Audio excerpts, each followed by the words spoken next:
নমস্কার বন্ধুরা, SB academic সেন্টারে প্রত্যেকটা ছাত্রছাত্রীকে স্বাগত। দেখতে পাচ্ছ আজকে আমি নবম শ্রেণীর ভূগোল সলভ করেছি সাতরা প্রকাশনী। এই বইটা সলভের জন্য প্রচুর ছাত্রছাত্রী রিকোয়েস্ট করেছে। রায়চৌধুরী হাজরা দিন্দা, খুবই গুরুত্বপূর্ণ বই। সাতরা প্রকাশনী 2026 সালের নিউ আপডেট এবং 2027 সালের নিউ আপডেট বই আছে। যারা ভিডিওটা দেখছো প্লিজ চ্যানেলটাকে সাবস্ক্রাইব করো, সমস্ত বন্ধুদের মধ্যে শেয়ার করো। তো দেখতে পাচ্ছ এবার আমি তোমাদের দ্বিতীয় অধ্যায় সলভ করেছি পৃথিবীর গতিসমূহ। তো দেখো এই দ্বিতীয় অধ্যায় সলভের জন্য প্রচুর ছাত্রছাত্রী আমাকে রিকোয়েস্ট করেছে যে স্যার আপনি সাতটা প্রকাশনীর এই ভূগোল বইটা সলভ করে দিন। তো দেখো তাদের জন্য কিন্তু আমি সলভ পেপার নিয়ে এসে হাজির হয়েছি। ফটাফট করে সলভ করে দিচ্ছি, তোমরা সম্পূর্ণ ভিডিওটা দেখতে থাকো।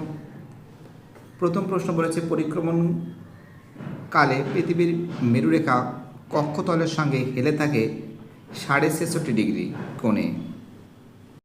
অ্যান্সার কী হবে? 66.5 ডিগ্রি কোণে হবে। দ্বিতীয় প্রশ্ন, আবর্তন গতির জন্যই অ্যান্সার হবে দিন রাত্রি হয়। আবর্তন গতির জন্য কি হয়? দিন রাত্রি হয়।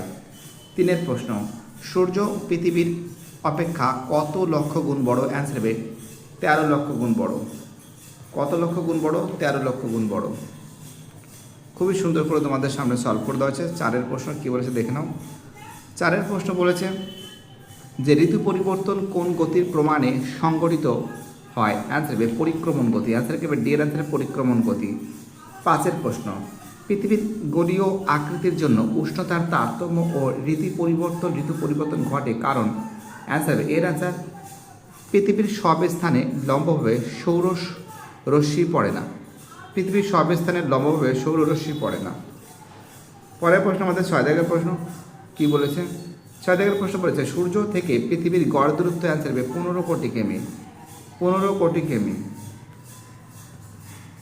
7এর প্রশ্ন কি বলেছে? 7এর প্রশ্ন বলেছে যে পৃথিবীর নিজের মেরুরেখা ও মেরুদণ্ডের চারিদিকে ঘুরে। অ্যান্সার হবে পশ্চিম থেকে পূর্বে।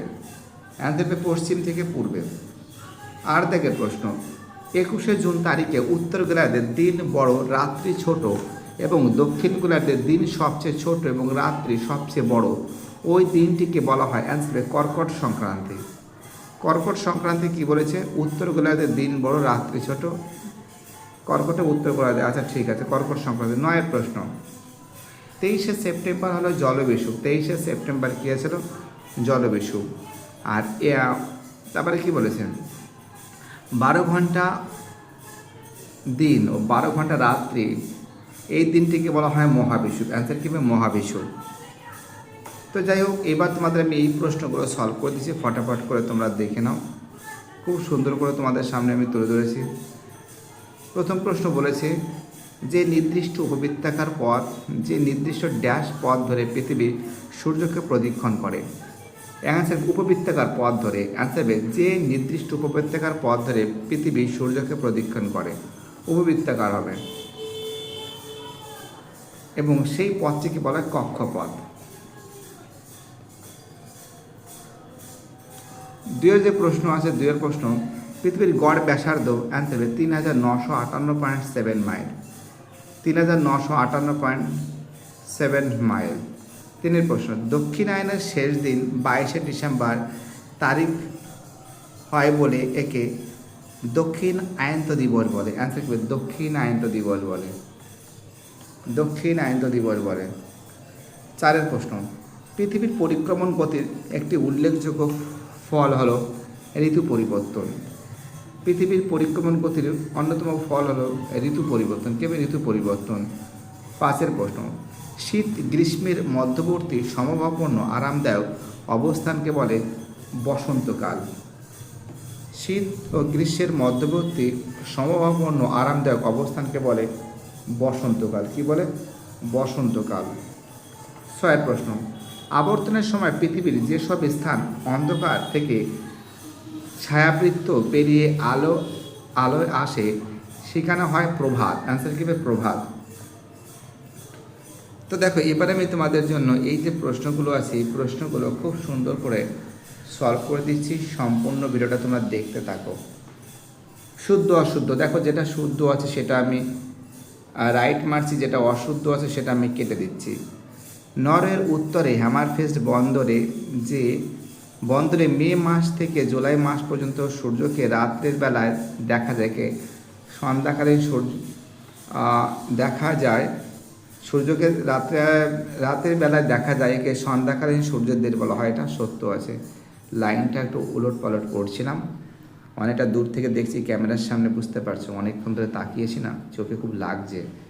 দুই দিকে প্রশ্ন, একবার সূর্যকে পরিক্রমণ করতে পৃথিবীর সময় লাগে 366 দিন 6.50 মিনিট ও 46 সেকেন্ড।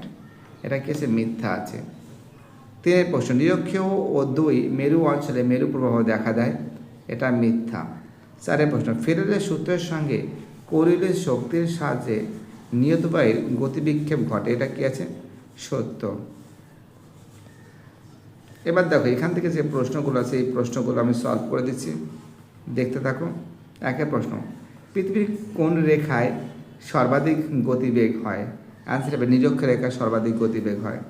2 প্রশ্ন, পৃথিবীর নিজ অক্ষ বা মেরু রেখায় উপর পশ্চিম থেকে পূর্ব দিকে ঘোরে, একে বলে কি? অ্যান্সার হবে আবর্তন গতি। একে কি বলে? আবর্তন গতি বলে। 4 প্রশ্ন, ভূগোলকের কোন অংশে 6 মাস দিন ও 6 মাস রাত হয়? অ্যান্সার হবে মেরু অঞ্চলে। মেরু অঞ্চলে দেখো লেখা আছে। 5 প্রশ্ন, কোথায় ঋতু পরিবর্তন হয় না? অ্যান্সার হবে নিরক্ষীয় মেরু অঞ্চলে। নিরক্ষীয় মেরু অঞ্চলে। 6 প্রশ্ন, জার্মানির হামবুর্গ শহরে 250 ফুট উচ্চতা থেকে প্রস্তর খণ্ড নিচে নিক্ষেপ করার পর কি দেখা বা বোঝা গেল?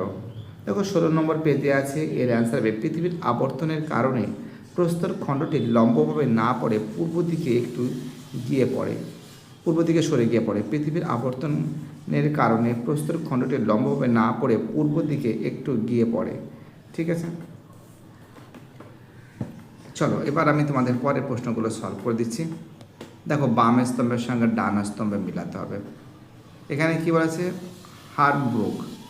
হামবুর্গ হবে। অ্যান্সার হবে ডিয়ার অ্যান্সার 250 ফুট। কত হবে? 250 ফুট হবে। দিনরাত্রি সংগঠন, অ্যান্সার হবে এফ হবে আবর্তন গতি। আবহাওয়া বিজ্ঞানী, অ্যান্সার হবে ফেরল। জলবিষু, অ্যান্সার হবে 23 সেপ্টেম্বর। মেরু প্রবাহ, অ্যান্সার হবে তড়িৎচুম্বকীয় ঘটনা। হ্যামারফেস্ট হবে, অ্যান্সার হবে বন্দর। অর্থাৎ এটা ডি হবে, এটা এফ হবে, এটা ই হবে, এটা এ হবে, এটা বি হবে, এটা সি হবে। তো দেখো এগুলো হয়ে যাওয়ার পর এইবার দেখো এইটা কিন্তু না সঠিকভাবে দাগটা নেই, আমি এখানে করে দিলাম, দেখে নাও। এখানে বলেছে যে বার্ষিক গতির অপর নাম। বার্ষিক গতির অপর নাম কি? পাশাপাশি। বার্ষিক গতির অপর নাম কি আছে? পাশাপাশি কি আছে? পরিক্রমণ গতি আর দিন ও রাত্রি। আর বার্ষিক গতির ফলাফল কী হবে? আচ্ছা, আহ্নিক গতির ফলাফল কী আছে? বার্ষিক গতির নাম পরিক্রমণ গতি, আহ্নিক গতির ফলাফল। আর বার্ষিক গতির ফলাফল উপর নিচে, মানে পরিক্রমণ উপর নিচে মানে কি? ঋতু পরিবর্তন। ঠিক আছে, দেখো এবার এখান থেকে দেখো এই যে প্রশ্নগুলো আছে এই প্রশ্নগুলো তোমাদের সামনে আমি তুলে ধরবো। আর এই পেজগুলো একটু দেখে নাও, ঠিক আছে? বড় প্রশ্নগুলো পেজ নম্বর 25, এটা পেজ নম্বর 21, এটা পেজ নম্বর 22, এটা পেজ নম্বর 23। ঠিক আছে, এইখানে যে প্রশ্নগুলো আছে যেমন আছে আবর্তন গতির ফলে উষ্ণতার তারতম্য হয় কেন? সূর্যের উত্তরায়ণ কাকে বলে? বিষুব বলতে কী বোঝো? সুমেরু প্রভাব কাকে বলে? কোন ঋতুতে সারা বছর শীতকালে দেখা যায়? উষা কি? ঠিক আছে, এসএ কিউব এবং তার সঙ্গে 3 মার্কসের যে প্রশ্নগুলো আছে সি এবং ডি গ্রুপটা সম্পূর্ণরূপে আমি সলভ করে দেবো। ঠিক আছে,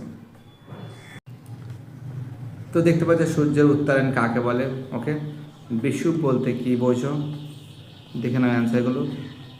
সুমেরু প্রভা কাকে বলে? দেখতে পাচ্ছ সুমেরু প্রভা কাকে বলে, দেখে নাও তোমরা। তারপর থেকে বিষুব বলতে কী বোঝো? সুমেরু প্রভা কাকে বলে? ঠিক আছে, যে পৃথিবীর উত্তর মেরু অঞ্চলে দেখা পাওয়া অদ্ভুত আলোক ছটা বা আরোরাকে সুমেরু প্রভা বলে।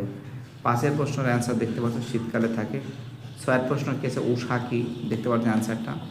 উষা একটা জুম করে নিই, উষা কি আর একবার দেখে নাও। ঠিক আছে, 3 থেকে প্রশ্ন, 4 প্রশ্নের অ্যান্সার। 5 দেখো 1 প্রশ্নের অ্যান্সার না তোলা হয়নি, বুঝতে পারছো? পরের দিন আমি তোমাদের কমেন্ট সেকশনে লিখে দেবো 5 প্রশ্নের অ্যান্সার। ছয়ের প্রশ্ন উষা কি? ঠিক আছে, এবার ব্যাখ্যামূলক দেখে নাও। অপসুর অনুসুর বলতে কি বোঝো?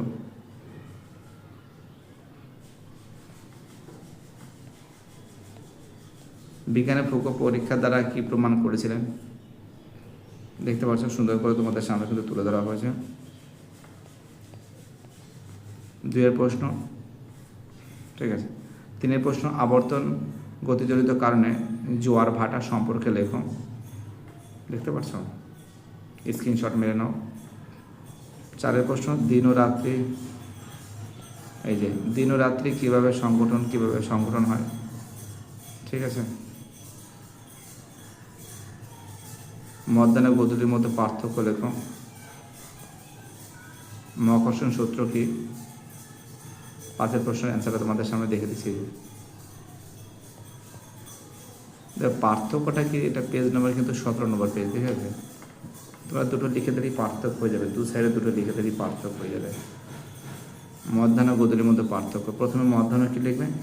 আলোকিত অংশে সূর্য যখন কোনো স্থানে ঠিক মাথার উপর অবস্থান করে তখন তাকে মধ্যাহ্ন বলে। আর গোধূলিকে যে সূর্যাস্তের পর পশ্চিম আকাশে যে ক্ষীণ আলো দেখা যায় তাকে গোধূলি বলে। এই দুটো লিখলেই পার্থক্য হয়ে যাবে, ঠিক আছে। আমি কিন্তু সেকেন্ড চ্যাপ্টার সম্পূর্ণরূপে সলভ করে দিয়েছি।